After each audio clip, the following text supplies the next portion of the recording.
Muy buenas a todas y todos, bienvenidos y bienvenidas a una nueva charla, esta vez para presentar una publicación nueva y tenemos la suerte de contar con Luciano Luterau, que es uno de los autores del libro de Crianza para Padres Cansados, y que va a estar charlando un ratito con nosotros, contándonos lo que ha sido su experiencia con el libro. Y bueno, él es psicoanalista, es doctor en filosofía y doctor en psicología en la Universidad de Buenos Aires y allí trabaja como docente y como investigador y bueno, pues tiene una vasta experiencia clínica y también como divulgador. Ha escrito un montón de libros, aquí tengo uno que me regaló personalmente cuando vino a Madrid, que me encantó, pero bueno, es uno de otros tantos.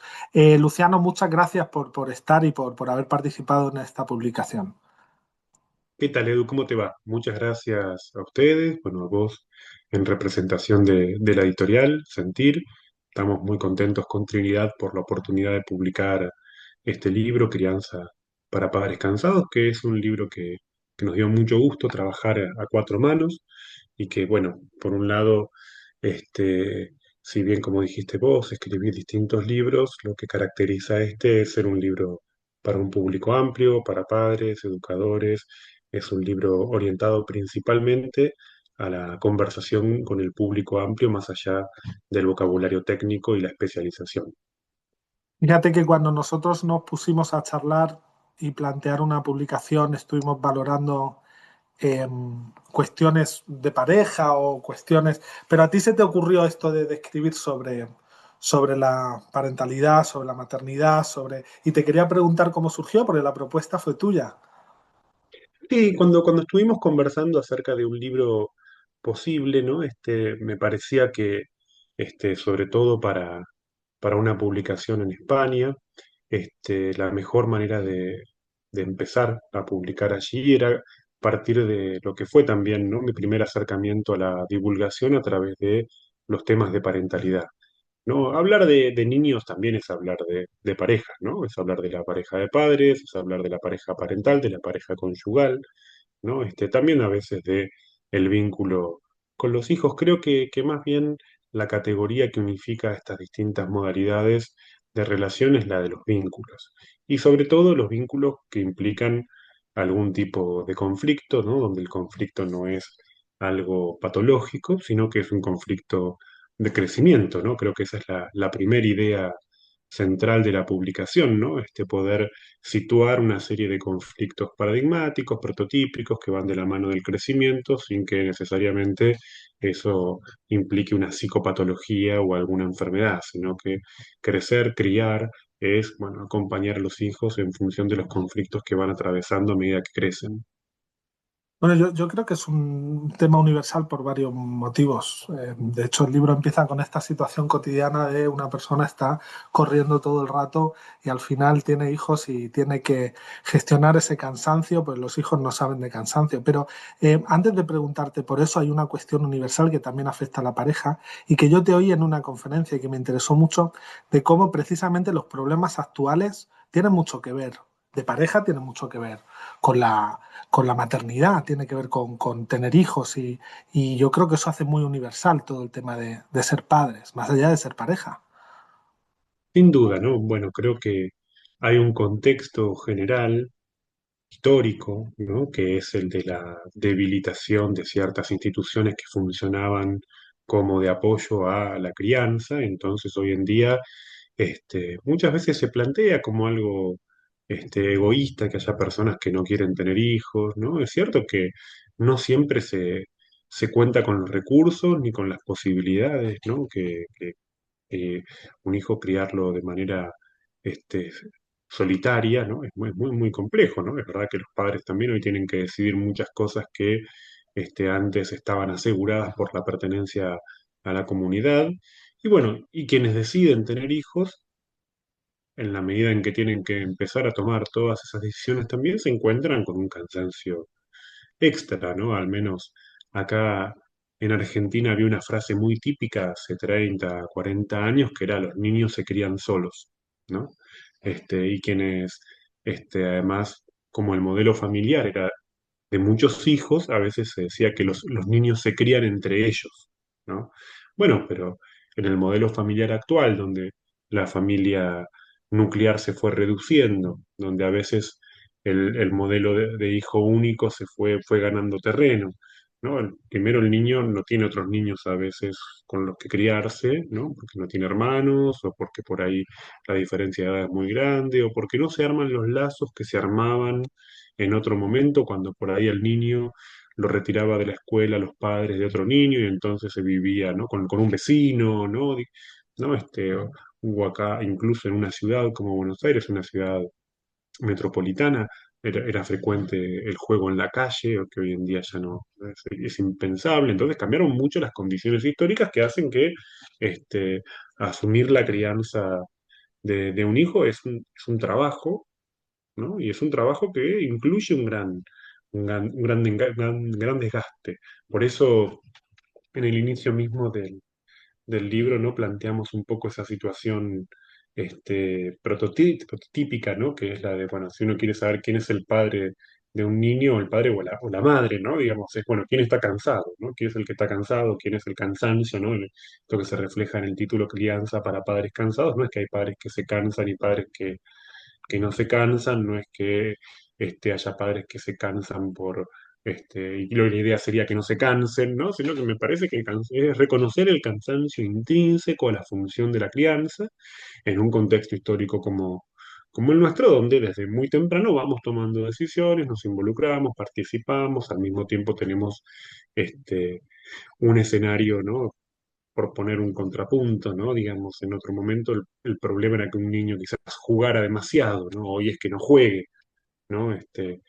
Ni hablar, bueno, todo lo que implica las decisiones que hay que tomar respecto de las pantallas, cómo nos manejamos con eso, ¿no? De qué manera se les da lugar, no se les da lugar. Son decisiones que hay que tomar, ¿no?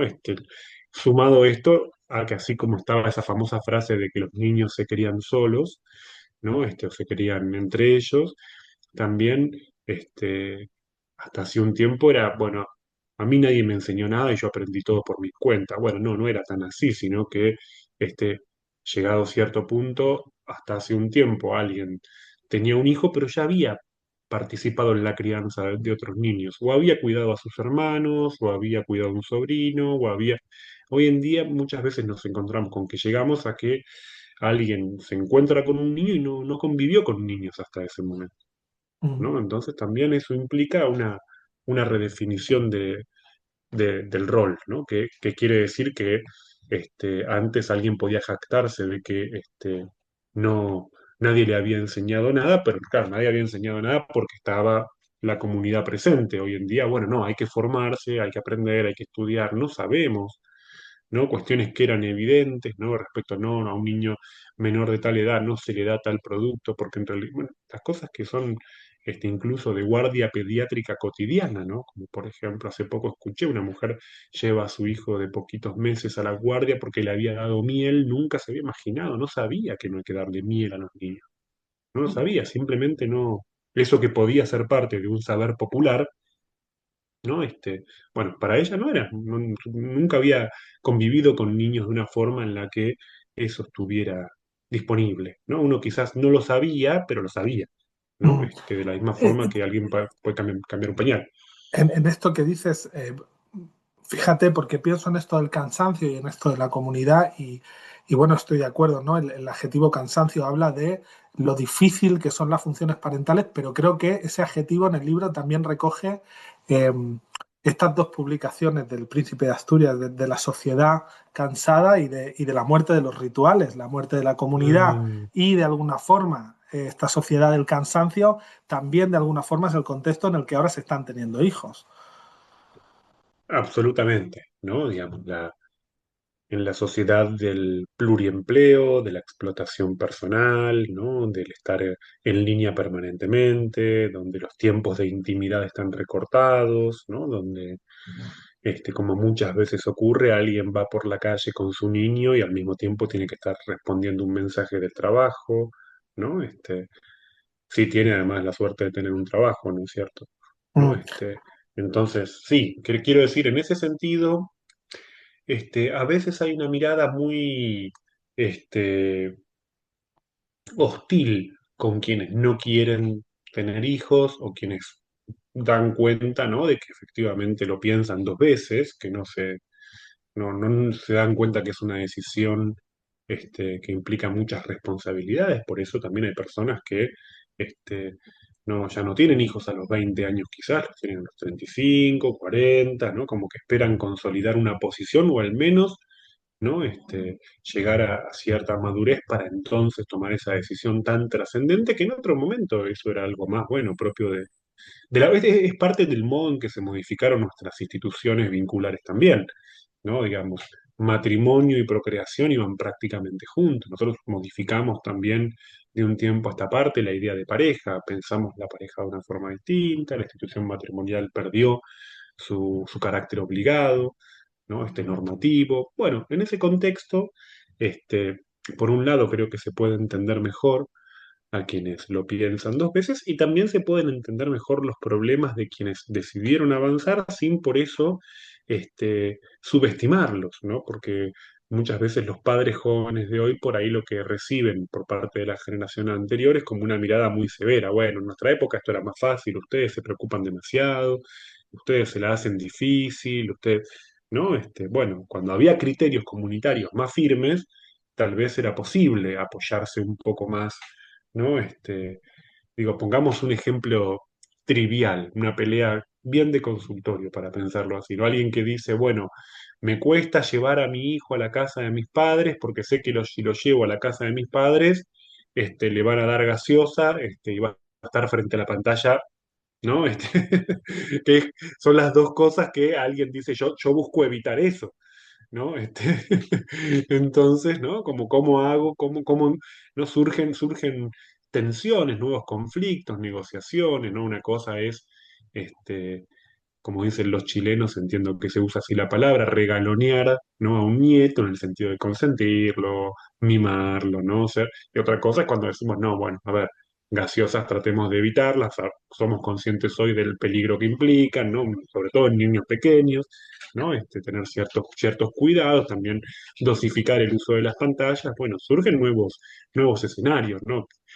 Hace 40 años alguien tal vez dejaba a su hijo en la casa de sus padres, o lo dejaba con los vecinos, y bueno, comían golosinas, ¿no? Sí, era algo un poco más, pero porque tal no se había generado la conciencia respecto de la salud que hay hoy, de la misma forma que no era extraño hace 40 años que alguien fuera al pediatra, ¿no? Y el pediatra estuviera fumando durante la consulta, ¿no? Digamos, el mismo médico de niños fumaba con los niños de enfrente. Sí, sí, oye, y algunas cuestiones específicas que abordas, bueno, a mí hay dos que me interesan. Está claro que las pantallas que lo están mencionando, pero también esta cuestión territorial en torno al colecho y a dormir juntos. Con respecto a la pantalla, hay un planteamiento que me parece fundamental y que haces en el capítulo sobre eso, ¿no? Que no es solo una cuestión educativa, que es una cuestión vincular y que tiene que ver mucho con cómo se manejan las relaciones. Entonces, ¿qué señales te hacen pensar que la pantalla puede estar funcionando en esto que dices chupete emocional? Bueno, sí, creo que en ese sentido, antes que asumir una actitud en contra de la tecnología, teniendo en cuenta o poniendo como piso todo lo que ya sabemos de un tiempo a esta parte respecto de la necesidad de regulación, ¿no? De que en niños muy pequeños no es conveniente, ¿no? Que produce alteraciones neurológicas. En ese sentido, este, teniendo en cuenta ese piso de información y los acuerdos que se están generando de un tiempo a esta parte, yo soy partidario de creer de que sería bueno que haya a nivel social una regulación más formal, ¿no? Digamos que haya, ¿no? Una ley con respecto al uso de las pantallas en las infancias. Pero bueno, con ese piso, ¿no? Pienso que también para muchos niños la pantalla no es necesariamente algo adictivo, ¿no? Puede ser un recurso. Tengamos en cuenta que estamos en una cultura que usa las pantallas cotidianamente, ¿no? Digamos, en este sentido de la educación en las pantallas es ¿no? Una herramienta necesaria, ¿no? También mantener al niño por fuera, absolutamente por fuera de las pantallas, ¿no? Es también un problema porque, bueno, en definitiva, ¿no? Con el tiempo lo va a necesitar para un montón de cuestiones, ¿no es cierto? Creo que al menos para mí el punto central, yendo a lo que planteo en el libro, ¿no? Es que sin duda hay un uso, si queremos decirlo así, dependiente, ¿no? Que tiene que ver con la descarga visual frente a la pantalla, pero otra cosa que me parece más relevante es como el criterio de poder pensar la pantalla en función de contenidos narrativos, ¿no? Como las nuevas narrativas para un niño, ¿no? Transcurren mucho a través de las pantallas. Entonces, sí, sin duda se pueden regular los contenidos, ¿no? Y desde el punto de vista de la regulación de los contenidos, para un niño está esto una fuente de conocimiento y de estimulación de, de su curiosidad. Como bien vos decís, el libro tiene una parte en un primer momento general donde empieza los problemas vinculados a la parentalidad y el cambio de época, y luego, ¿no? Tenemos un capítulo sobre las pantallas, ¿no? Así como tenemos otro también sobre el tema del dormir, Eso ¿no? Que en es. definitiva tiene que ver con, diría, las cuestiones de los hábitos, ¿no? Creo que en ese punto podríamos como distinguir, hacer la distinción clásica entre crianza y educación, donde la crianza tiene que ver, es todo lo que tiene que ver con cómo se introduce al niño en los hábitos elementales, ¿no? Y el Mm, dormir sin duda es uno, ¿no? Digamos, el dormir sin duda es un hábito fundamental para toda nuestra vida, ¿no? No solamente en la infancia, se adquiere en la infancia, en un primer momento en los brazos de los padres, ¿no? En el sostén que dan los brazos de los padres y luego, ¿no? Progresivamente se va realizando, se va consiguiendo, se va adquiriendo la capacidad de dormir solo, que en algún momento hay que encontrarla, ¿no? mm, Se desarrolla esa capacidad de dormir por uno mismo, algo que le ocurre, algo que es una dificultad para un montón de personas en esta sociedad, ¿no? Sabemos que muchas personas toman somníferos o se duermen frente a una pantalla, ¿no? Ponen la televisión para dormir y se quedan, ¿no? O escuchan un podcast hasta quedarse dormido. Muchas más personas se duermen quizás por cansancio o agotamiento que por haber desarrollado la capacidad para dormir. Creo que en ese sentido, a veces también tenemos que pensar de qué manera se adquiere esa capacidad y no tanto ver lo que ocurre. Perdón, me están sí, golpeando la puerta. Hago sí, una sí, sí. breve pausa y después lo editamos. Hablaba de los hábitos y de la adquisición de la capacidad para dormir solo y muchas veces creo que eso es lo que importa independientemente a veces o de la cuestión de colecho sí, colecho no. Yo creo que muchas veces lo que planteamos con Trinidad en el libro es que este tipo de cuestiones se plantean a veces como sí o no, bueno, malo, pantalla sí o no, lactancia prolongada sí o no, colecho sí o no, y la cuestión no es el Los sí o el no. hermanos también, la relación de los Eh, hermanos, eso, todas estas cuestiones Exactamente, cotidianas. el tema es reconocer un Eso. criterio, ¿no? Creo que respecto de si el colecho está en función de que el niño adquiera la capacidad progresiva de dormir solo, ¿no? Bueno, eso es una cuestión, ¿no? Después, si el niño ya adquirió la capacidad de dormir solo, bueno, si después eso implica que en un determinado contexto o situación duerme con los padres, ese es otro tema, ¿no? El tema es pensar, ¿no? Y esto es lo que caracteriza la introducción en hábitos de la crianza, pensar en el desarrollo de las capacidades, ¿no? Mm, Que en todo caso, este, ¿no? No pensemos tanto en qué está permitido, qué está prohibido, ¿no? Como que no nos pongamos tan rígidos tampoco respecto de, bueno, qué es lo ideal, qué es lo que debería hacer, sino cuál es la capacidad en juego. mm. ¿Y cómo puede ayudar? Yo no, creo, ¿no? Que es común también en el ejercicio de la parentalidad sentir culpa, sentir inseguridad. Y bueno, el libro yo creo que va dirigido a eso. ¿Cómo podemos saber cuándo la culpa está siendo algo pesado en las decisiones que estamos tomando con respecto a nuestros hijos? ¿Y qué papel juega la culpa en esa relación? Y creo que la culpa de la que estamos hablando es una culpa típica que nace en principio de cierto desconcierto, ¿no? De cierta pérdida de ideas reguladoras. Como no sabemos muy bien qué hacer, ¿no? Ante la fragilidad de las ideas reguladoras, lo que aparecen son ideales muy rígidos. Mm, Y esos ideales fuerzan una autoevaluación muy grande. Entonces, supongamos un padre o una madre le dice algo a un hijo y rápidamente piensa, ¿estuve bien o estuve mal? mm, ¿No? Tendría que haberlo hecho así, tendría que, ¿no?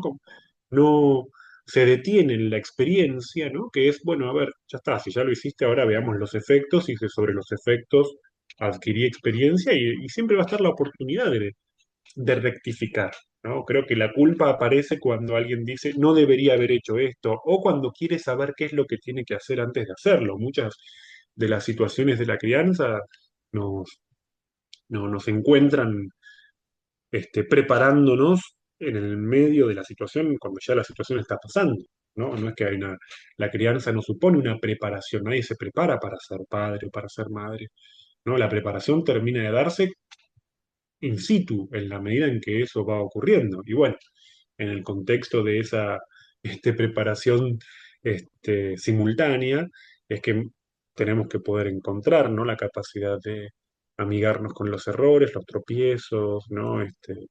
Con el cansancio mismo, el cansancio que puede ser que, por ejemplo, ¿no? Un padre o una madre en algún momento tenga un exabrupto, se enoje, grite, ¿no? Después no se quede, ¿no? Como, uy, no, qué barbaridad, ¿no?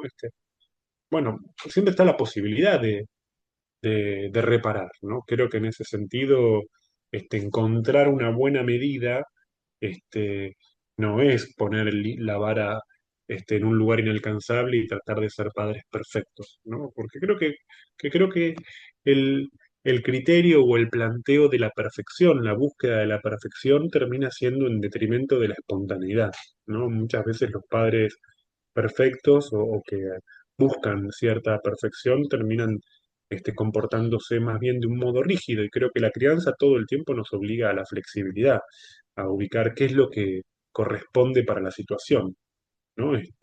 Y sobre todo eso lo vemos cuando además tenemos más de un hijo y sabemos, bueno, con este hijo conviene esto, con este hijo otro hijo hice esto, ¿no? Como ni ninguna pareja, ningún padre ni ninguna madre son los mismos con todos los hijos, sino que, y no tiene que ver con que se vayan aflojando y pasen a ser más permisivos, sino con que si todo va bien van adquiriendo más flexibilidad y van entendiendo que la norma no es abstracta, sino que se acomoda o requiere pensar en la situación.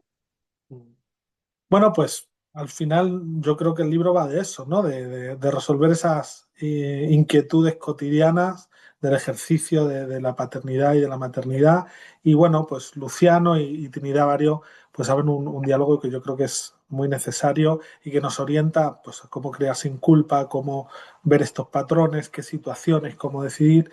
Y creo que muy acertado porque recoge también en este contexto contemporáneo de lo que es criar y de los desafíos de la crianza. Luciano, muchas gracias por haber participado de esta charla y gracias también a Trinidad en la distancia porque estáis en países distintos y era difícil cuadrarlo. Pero bueno, os tenemos en escrito y en el libro, o sea que os podemos disfrutar ahí y que ojalá que podamos seguir leyendo todo lo que hacéis y el trabajo que hacéis para la gente.